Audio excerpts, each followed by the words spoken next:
Yo, last July 3 o sa ika-33 days nila sa farm ay nagsimula ng mangitlog ang batch 2 namin na mga pugo. Kaya naman sa video na ito ay ipapakita namin sa inyo kung paano kami nag-transition papunta sa layer feeds.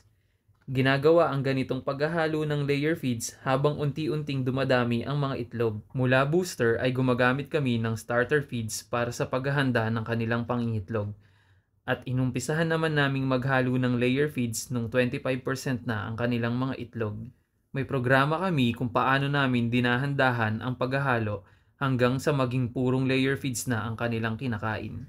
Parati din kami naglalagay ng vitamins upang maiwasan ang stress o paninibago ng kanilang sistema dahil sa paghahalo ng mga feeds. Sa ika-33 days ang unang araw ng pangitlog ay may naglabas ng 8 itlog. Sa pangalawang araw naman ay 18. Sa day 3 ay 49.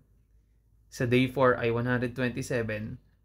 At sa day 5 ay 266 na itlog. Kung mapapansin nyo ay halos dumodoble kada araw ang production at sa kasalukuyan ay nasa 1,600 plus na o 80 to 85% na ang na-harvest namin kada araw.